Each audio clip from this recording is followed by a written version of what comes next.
Estamos aqui mais uma vez para um vídeo e hoje eu queria bater um papo com você, pai e mãe de um jovem atleta. Com certeza você já se perguntou, será que eu estou ajudando? Será que eu estou atrapalhando? E através disso, pensando, eu gostaria de construir um diálogo com vocês. Hoje é mais do que um vídeo, tá?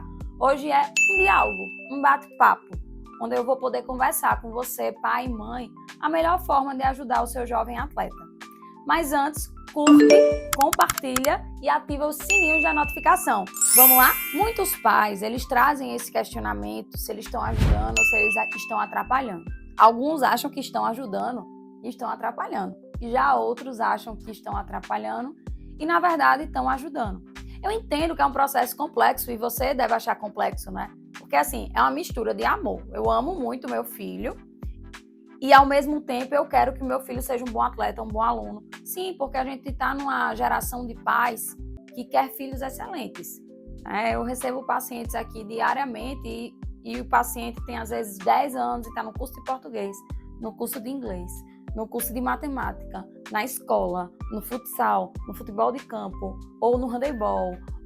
Então, são várias, nuances que são importantes ser pontuadas. E dentre essa necessidade que a gente tem que nosso filho seja perfeito, a gente acaba criticando demais, sem perceber. E eu sempre digo assim, sabe, que o papel do pai é ser pai. O papel do pai não é ser técnico, não é ser torcedor. Mas, Mira, como é que eu não vou torcer para o meu filho? Claro que você vai torcer para o seu filho. Mas você vai torcer para o seu filho. Você não vai torcer para o seu time de futebol. Eu acho que isso é um ponto bem importante. Se eu entro no estádio e eu sou torcedora do Botafogo, eu vou torcer para o Botafogo, para a instituição do Botafogo. Então eu vou gritar, eu vou chamar. Aquilo não vai ter efeito emocional diretamente em um jogador. Agora, se eu vou para a base do Botafogo e o meu filho joga lá e eu vou ficar gritando e eu vou ficar criticando, aquilo vai ter uma base emocional. Entendem a diferença? Então, quando vocês dizem assim, mas eu sou torcedor do meu filho. Não, você é pai do seu filho. Eu queria que você continuasse sendo pai do seu filho. Porque a partir do momento que você permite ser pai, até no processo do esporte, você vai permitir que o esporte seja algo engrandecedor na vida dele, Muitas vezes a gente tem uma mania, enquanto pai, de querer ensinar, Ensinar até o que a gente não sabe, inclusive, Faço o que eu digo, só não faço o que eu faço. E aí vai para um jogo de futsal, de handebol, de vôlei, de qualquer coisa. Eu nunca joguei vôlei na vida. E aí quando sai do jogo, entra no carro, eu acho que é a pior hora do atleta. É entrar no carro e ouvir o que você tem para falar. E aí começa, você podia ter aquele saque, você devia ter passado aquela bola para fulano, e não. E aí a criança faz, meu Deus, eu já sei que eu estudei, eu tenho que ficar ouvindo durante meia hora o meu pai falar a mesma coisa, E quando é um pai que já fez vôlei, por exemplo, aí o buraco é mais embaixo, porque ele acha porque ele fez, ele é um técnico, E aí ele quer ensinar a criança como técnico, isso também não ajuda.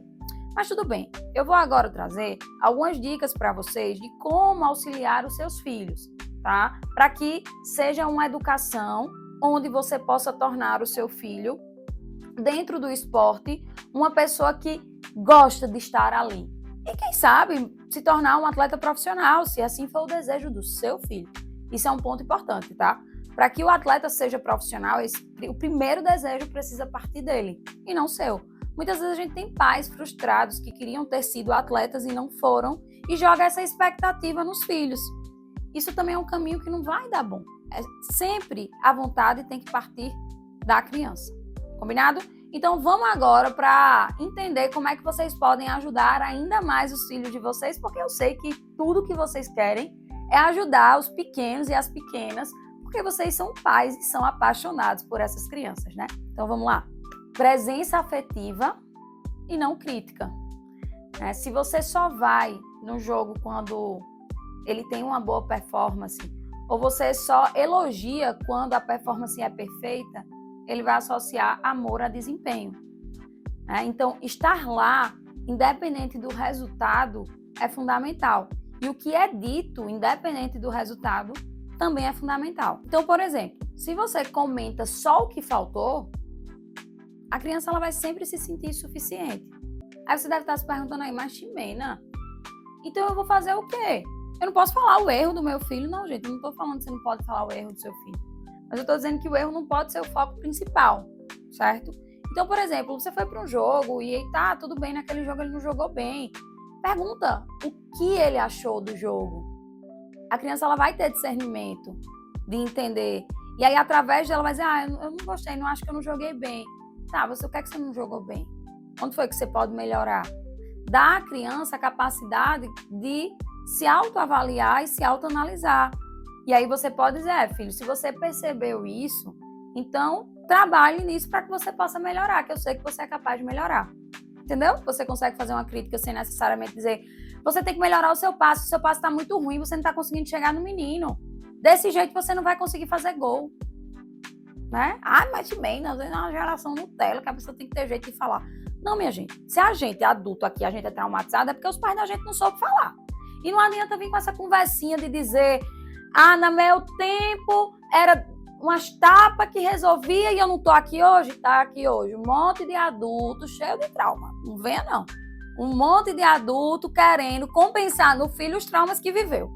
Né? Então, essa conversinha, sinceramente, nem cola. Sabe como é que quando a gente quer diminuir a autoestima de uma criança, compare ela. Então, se o objetivo for diminuir a autoestima dela, eu acho que comparar é um bom caminho. Mas se a intenção for elevar a autoestima dela, nunca compare. Isso é uma regra. Nunca compare. Mas eu não comparo, não. Aí uma vez eu tinha um paciente que o pai dizia que não comparava, não. Mas até a velocidade que o menino comia, ele comparava. Que o menino comia mais devagar, era o jeito dele, né? Ele comia mais devagar. E aí o pai dizia, fulaninho, tu come devagar demais, ó. Cicraninho já terminou e tu ainda tá aí comendo. Mas isso é um fator isolado, é verdade. Mas não é um fator isolado, né? A comparação vem em vários sentidos. Tipo assim, você precisa ter mais atitude, meu filho. Veja João.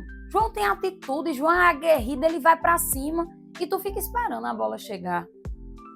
Ali, você já minou a autoestima do seu filho. Então, nunca compare. Essa é a regra. Nunca compare.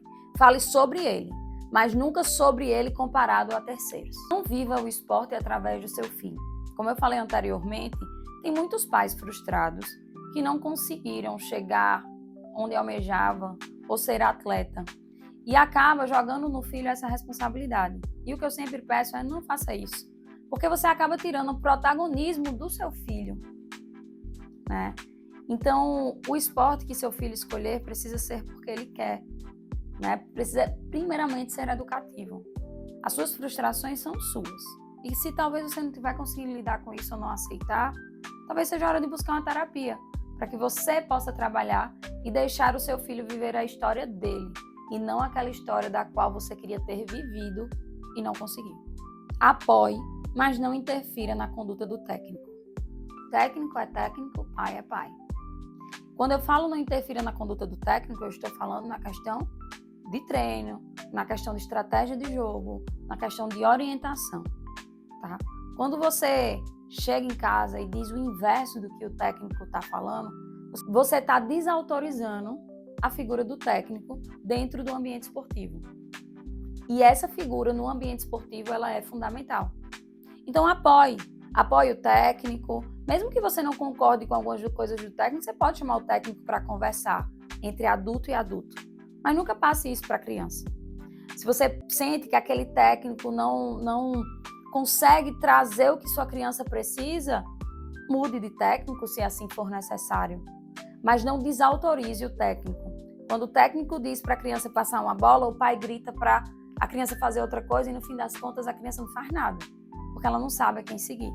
Então isso é um outro fato muito importante. E para finalizar, converse com seu filho como pessoa e não só como atleta. É muito comum muitos pais só terem um assunto em comum com os filhos, que é o futebol, é o vôlei, é o handebol. Eu acho que você precisa conversar mais do que com o atleta, com a pessoa. Sobre escola, sobre sentimentos, sobre amizade, sobre tudo que engloba e torna uma criança saudável, né? Então, eu acho que esse papo é bem engrandecedor. Eu espero que possa ter ajudado em alguma coisa. contribuído de alguma forma. E eu tô aqui para qualquer dúvida, qualquer coisa que vocês quiserem, pode deixar aqui nos comentários, pode me seguir lá no Instagram, Ximena Psicóloga, e a gente vai fazendo essa troca. Então é isso. Obrigada. Tchau!